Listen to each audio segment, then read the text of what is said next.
Welcome back to the Deep Dive. So you asked us to really dig into this pretty intriguing Q4 market strategy report. And honestly, it paints a picture that's, well, intense and incredibly compelling. We're talking about terms like a melt-up phase, even a crash-up scenario, which sounds weird, but it means things going up fast, not down. And maybe the most striking idea, that the biggest risk right now isn't volatility, but just not being in the market at all. It's a really striking perspective, isn't it? Yeah. The report argues it's not just about missing potential gains. It suggests that in this kind of melt-up environment, well, holding back could actually mean your purchasing power erodes significantly.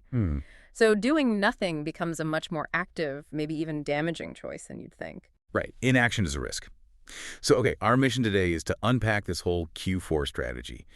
We're going to dive into this expected liquidity surge from the Fed, the potential for altcoin breakouts that looks exciting, and what the report's calling an AI equity melt-up. We'll look at the analysis, how to position for what's often a really strong time for risk-on assets.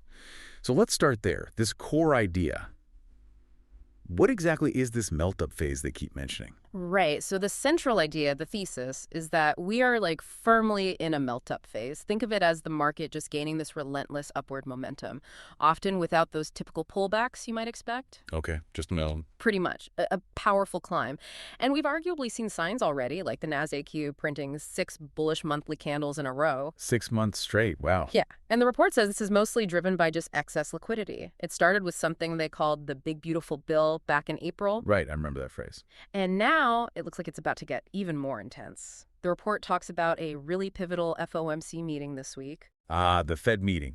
Always important. Exactly. And the expectation is that it could inject a massive flow of liquidity and kind of reset everything. Reset everything. Yeah. Okay, so how do the Fed's actions, feed into this liquidity surge? Well, this is where market expectations really come into play. Yeah. The report points to a strong expectation, almost a consensus, for a 25 basis point rate cut this week. Just this week. Yeah, and it's probably not a one-off.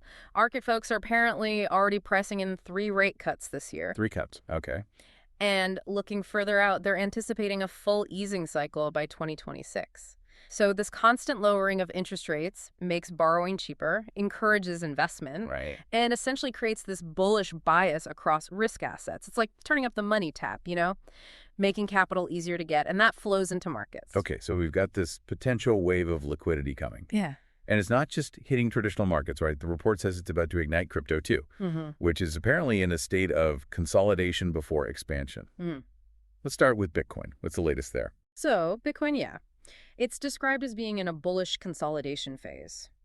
The report points out it's been consistently making higher lows on the monthly and quarterly charts. Higher lows meaning? Meaning each time it dips, the bottom price is higher than the last dip. It's building a stronger floor, a solid base. Okay. And this pattern suggests a large consolidation.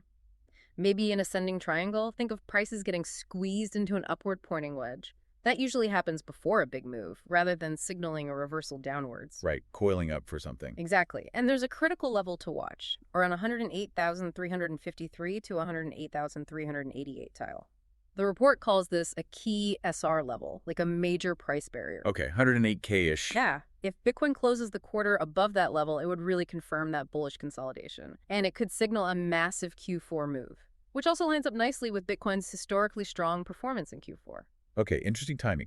Now, this next bit caught my eye. The report says Bitcoin's sideways movement since May 2025 isn't just quiet time. It's actually setting the stage for altcoin season. How's that work? It's a pretty classic pattern in crypto, actually. A rotation. Rotation. Yeah. When Bitcoin consolidates bullishly, so it's holding value but not rocketing up, investors often take some profits. And then they reallocate that capital. It rotates out of Bitcoin and into altcoins, Ethereum, Solana, others. Because they might have more room to run. Exactly. Often greater upside potential in that specific environment. And the report anticipates that once Bitcoin does break out, we'll see these massive bonanza candles, like huge, quick price jumps on the 2-week or 3-week charts for those alts. So the quiet before the storm, potentially for altcoins. Altcoin season is being primed then. Okay, let's talk Ethereum first. Report says it's breaking out of a 2.5-year consolidation, a big triangle. What's the potential there? They're quite bullish on Ethereum, citing a target of $10,000. 10,000 for ETH. Wow. Yeah, it's a big number. But the report suggests it's not just the chart pattern. It's also, ecosystem upgrades, more institutional adoption. These things are lining up with the technical breakout. A confluence of factors. Right. And technically, it's based on an inside 3-week candle pattern, which basically just means the price action recently has been stuck inside the range of the previous 3 weeks, like a coiled spring. Gotcha. There's even a specific trade setup mentioned, a blind limit order at $4,127 if the price dips slightly, testing a key support level around $4,116. But, and this is important, the report warns to wait for the quarterly close because of what they call rug pull risk. Rug pull risk, meaning it could suddenly tank. Yeah, a sharp downturn that catches people off guard if the breakout isn't fully confirmed. So, caution is advised until that quarterly candle closes. Good warning. Okay, beyond ETH, the report highlights several high-probability altcoin setups. Which ones really stand out? Well, Solana, SOL, is called the best bet for the quarter. The best bet. Why is that? What makes it kind of unique right now is it's the only major altcoin that hasn't hit a new all-time high yet. It's got about 22% upside just to reach its old peak. Okay, so potential catch-up play. Exactly. And here's the interesting insight. Solana historically follows the M2 money supply, but with a lag. M2, remind us what that is. Sure. M2 is just a measure of the total money and circulation cash, checking accounts, easily accessible funds. So if the M2 level suggests SOL should already be at its all-time high based on past correlations. And it's currently cheap. That's the argument. It's offered at a discount and expected to catch up in Q4 as that liquidity, flows through the system. Huh. That's a cool connection. Almost macroeconomics meets crypto. What about Stellar XLM?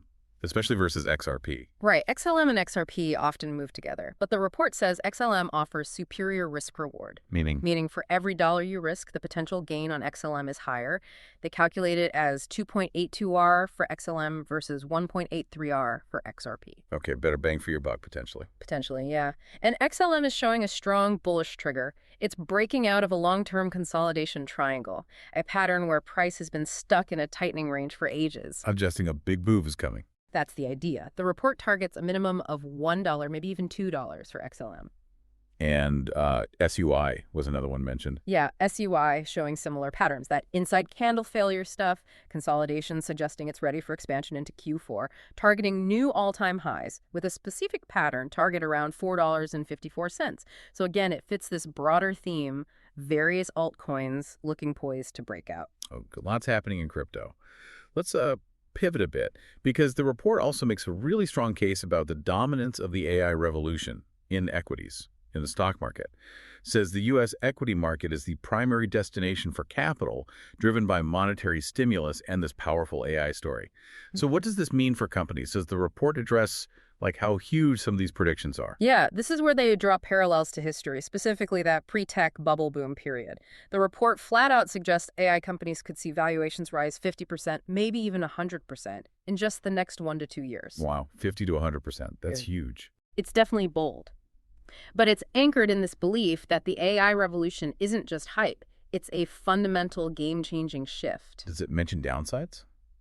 Bubble risk. It implies that the forces driving the liquidity, the AI innovation, are just so strong right now that the main risk isn't really overvaluation. It's missing the wave entirely. Missing out is the bigger danger. Incredible. So, okay, what about the NASDAQ then? It's been this relentless uptrend, right? No big pullbacks. Right. And according to the report, the NASDAQ's strength is actually strongly correlated with the Nikkei, the Japanese index. Oh, interesting link. Yeah, the Nikkei's had this massive quarterly expansion, and it's effectively pulling U.S. indices like the NASDAQ higher. That helps explain why the NASDAQ hasn't had those typical big dips. The report also gives a key risk management idea. As long as the market stays above its 3-week close, the lowest closing price over the last 3 weeks, the underlying trend is still bullish. So a specific level to watch to gauge the trend's health. Exactly. Helps traders see if it's just a minor dip or if the momentum is genuinely breaking down. Okay, global effects. But then there's this really specific call. The DAX, the German index, is called the setup of the year. What makes the DAX so special right now? The DAX apparently presents this extremely lucrative 8R swing trade opportunity, targeting 26,000. 8R. So Potential for 8 times your risk. That's the idea. And it's because of a triple inside 3-week candle consolidation, which is pretty rare. Triple inside. Yeah, price action tightening up progressively over 3 consecutive 3-week periods suggests a massive breakout is brewing. But the report makes a critical point for traders. Watch out for cannon fodder lows. Cannon fodder lows. Like traps. Exactly. Specific price points like 23,476, 23,430. They look like obvious places to put your stop loss. But the report warns they're likely to be hit just to clear out stops before the real move happens. The real stop loss, the hard stop, is lower at 23,190.